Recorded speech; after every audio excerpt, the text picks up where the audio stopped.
Саламатсыздар ма? Мен сіздерге бүгін біздің заманымыздың 6 және де 12 ғасырлар аралығындағы Қазақстан жерінде өмір сүрген түркі халықтары, түркі мемлекеттері жайлы айтып беретін боламын.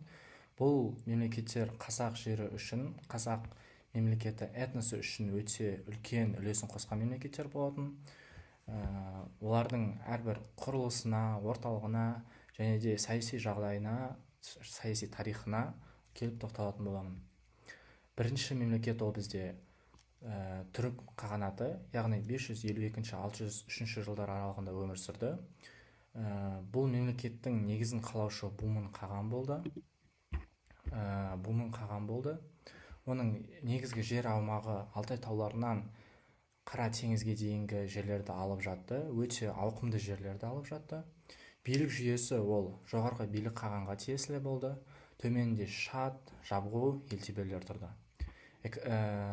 Шаруашылығына келетін болсақ, олар мал шаруашылығымен, егіншілікпен, қолөнермен және де Ұлы Жібек жолындағы саудамен айналысып отырды. Маңызды оқиғаларына тоқталатын болсақ, 568 жылы Византиямен одақ құрып Иранға қарсы шықты. Яғни бұл уақытта Иштеми қаған осы одақты құрған. Одан кейін 572-582 жылдары Мұқан қаған дәуірінде мемлекет шарықтау шегіне жетті. Мәдениетіне келетін болсақ, Орхон Енесей жазулары осы кезеңде пайда болған. Маңызы ол түркі тайпаларын біріктіріп, алғашқы түркілік этникалық сананы қалыптастырған бірден-бір мемлекеттердің бірі болды. Одан кейін 603 жылы ішкі қайшылықтар нәтижесінде бұл қағанат екіге бөлініп кетті. Біріншісі ол бізде Шығыс түрік қағанаты, ол 603-744 жылдары және де 682-744 жылдар аралығында өмір сүрді. Орталығы Орхон өзенінің бойында болды, яғни Орхон өзенінің бойы және де Ханғай аймақтары. Аумағы қазіргі Моңғолия аумағы мен Алтай жерлерін алып жатты. Билеушілері Құтлық, Білге, Күлтегін, Тоныкөк сынды қағандар өздерінің осы мемлекеттің билеушілері болды. Одан кейін бізде Көк түрік, яғни қайтадан тәуелсіздік алу 682 жылы орын алса, 744 жылы ұйғырлар мен қарлық халықтарының әсерінен Шығыс түрік қағанаты жойылып кетті. Шаруашылығына келетін болсақ, бұл мемлекет көшпелі мал шаруашылығымен айналысты. Мәдениеті Орхон Енесей жазбалары және де түрік халықтарының бірден-бір мәдениетін дамытқан мемлекеттердің бірі. Одан кейін бізде Батыс түрік қағанаты 603 және 704 жылдар аралығында өмір сүрді. Орталығы Суяб қаласында, яғни Жетісу жерінде болды. Аумағы Қаратау, Жайық, Самарқанд, Бұхара сынды жерлерді алып жатса, билеушілері ол бізде Тон, Жабғу болды. Әлеуметтік жағдайына келетін болсақ, Батыс түрік қағанаты 10 буданнан, яғни 10 тайпа бірлестігінен тұрды. 657 жылы Қытай шапқыншылығына ұшырап, Қытайлармен соғысты. Одан кейін шаруашылығына келетін болсақ, егін шаруашылығымен, қолөнер, саудамен, яғни Ұлы Жібек жолындағы саудамен айналысқан. Мәдениетіне келетін болсақ, 28 лауазымы бар және де қала мәдениетінің негізін қалаушы мемлекеттердің бірі. Яғни Ұлы Жібек жолы өтуінің арқасында осы қала мәдениеті өте бұрынғыға қарағанда жоғарғы деңгейге көтерілді. Біздің мемлекет үшін маңызы бұл Жетісу жерінде болған алғашқы мемлекет.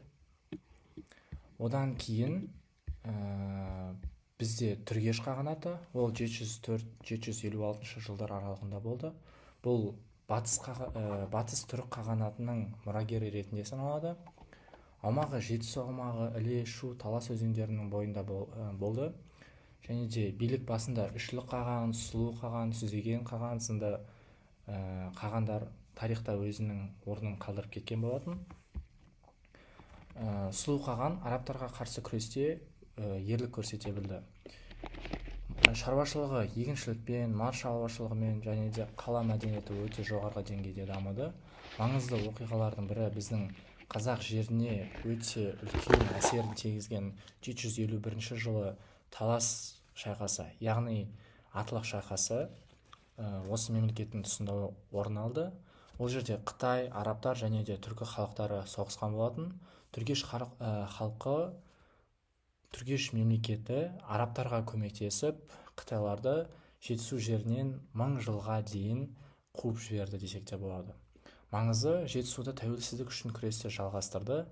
Қазақ этногенезіне, яғни қазақ этносының пайда болуына бірден бір себеп болған мемлекеттердің бірі. Одан кейін бізде Қарлұқ қағанаты. Ол 756 және де 946 жылдар аралығында өмір сүрді. Яғни Түргеш қағанатынан кейін бізде шығыс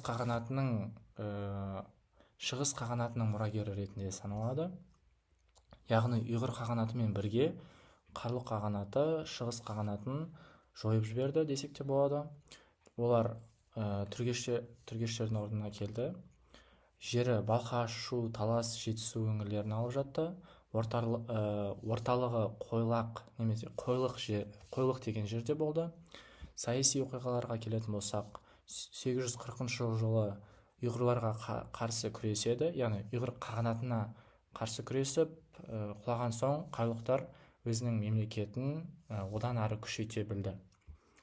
Мәдениетіне келіп тоқталатын болсақ, жаңағы атлах шайқасынан кейін 751 жылдан бастап арабтар сопылық әдіспен қазақ жеріне, түркі жерлеріне ислам дінін тарата бастайды.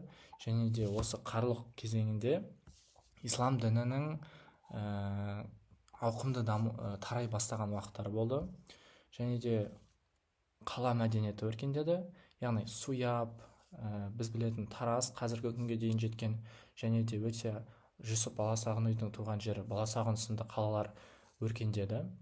Маңызы, Қарахан мемлекетінің негізін қалаушы мемлекет болып саналады. Одан кейін бізде Оғыз мемлекеті. Оғыз мемлекеті ол 9 ғасыр және де 11 ғасырдың басында өмір сүрген мемлекеттердің бірі. Орталығы Янги Кент деген қалада болды. Яғни Сыр бойында орналасқан Янги Кент қаласы. Ауқымы Сырдың бойын, Арал маңын және Жайыққа дейінгі жерлерді, яғни Батыс Қазақстанның аумағын алып жатты. Әлеуметтік құрылымы 24 тайпадан тұрды. Және де осы Оғыз мемлекетінің саяси оқиғаларының бірі 965 жылы Руськпен одақтасып хазарларды жеңеді. Яғни Хазар мемлекетін 965 жылы Руськтермен қосылып одақтасып жеңген болатын. Ал хазарлар болса, ол Ұлы Жібек жолының солтүстік бағытын басқарып отырған мемлекет еді. 11 ғасырда қыпшақтар қысымынан ыдырап кетеді. Мәдениеті, оғыздарға шыққан Қорқыт Ата түркілердің ойшылы, күйшісі. Яғни біздің кезеңімізге дейін келіп жеткен аңыз адам Қорқыт Ата осы Оғыз мемлекетінде пайда болған. Қорқыт Ата әңгімесі осы Оғыз мемлекетінде пайда болған. Саяси маңызы, Оғыздар Селжүк әулетінің тарауына себепші болған, және де қазақ этносының құрылуына үлесін қосты. Одан кейінгі бағанадан бері айтылып отырған ұйғыр қағанаты 744-840 жылдар аралығында өмір сүрді. Яғни шығыс түрік қағанаты ыдырағаннан кейін және де 840 жылы түргештермен соғысқанға дейін, Қарлұқтармен соғысқанға дейін өмір сүрді. Негізгі аумағы Моңғолия аумағын және де Архон өзенінің бойын алып жатты. Орталығы Орду балық қаласы деп аталады. Және де мәдениетіне келетін болсақ, осы ұйғыр қағанаты өздерінің ұйғыр жазуын қалыптастырды. Яғни бұл жазу біздің түркі жазуының дамуына өте үлкен үлесін қоса білді. және де осы ұйғыр қағанатында манихей діні, яғни буддизм, иудаизм, христиан діндерінің бірігіп солардан пайда болып шыққан дін манихей діні тарай бастайды. Қағаз жасау, кітап басу өнері осы ұйғыр мемлекетінде дамыған болатын. Саяси маңызы ол көрші елдерге мәдени ықпал жасады, түркі өркениетінің дамуына өте үлкен үлесін қоса білді. Одан кейінгі бізде мемлекеттер 10-12 ғасырларда өмір сүрген мемлекеттер. Ең алғашқы мемлекеттің бірі ол Қарахан мемлекеті.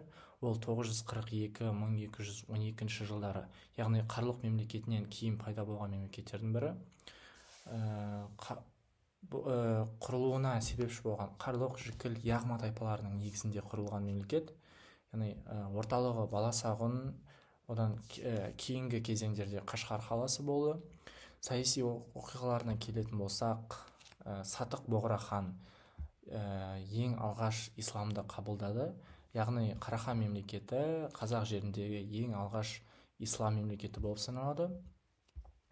Одан кейін ел екіге бөлініп кетеді.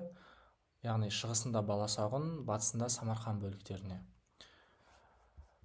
Шаруашылығына келетін болсақ, Жібек жолындағы сауда өте қарқынды жүріп отырды, және де негізгі қалалары, яғни Тараз, Баласағұн, Қашқар, Самарқанд сынды қалалар белсенді өркендеп дами түсті. Мәдениетіне келетін болсақ, біздің күнімізге дейін жеткен Жүсіп Баласағұн үйдің жазбалары Құтадғу білік, одан кейінгі Махмұд Қашқаридің жазбалары Дивани Лұғат ат-Түрік жазбалары біздің күнімізге дейін жеткен. Және де осыдан басқа мұсылман ренессансының болуына себепші болған мұсылман ғұлама, ақын немесе зерттеушілері осы кезеңдерде осы Қарахан мемлекетінде пайда болған көбіне. Одан кейінгі осы мемлекеттің маңызы Қазақстандағы алғашқы мұсылман мемлекет ретінде және де түркі әлеміне ислам өркениетінің алып келуін негізін салушы мемлекет ретінде қарастырылады. Одан кейінгі мемлекет бізде Қара-Қытай мемлекеті, яғни 1128-1212 жылдар аралығында өмір сүрді. Яғни Қытай аумағынан біздің аумаққа қарай келген қидан халқы негізінде құрылған мемлекет. Орталығы Баласағұн қаласында болды. Яғни жаңағы айтып өткен Қарахан мемлекетінен кейінгі Баласағұн қаласын өздеріне мұрагер ретінде алып қалды десек те болады. Саясатына келетін болсақ, яғни маңызды оқиғаларына келетін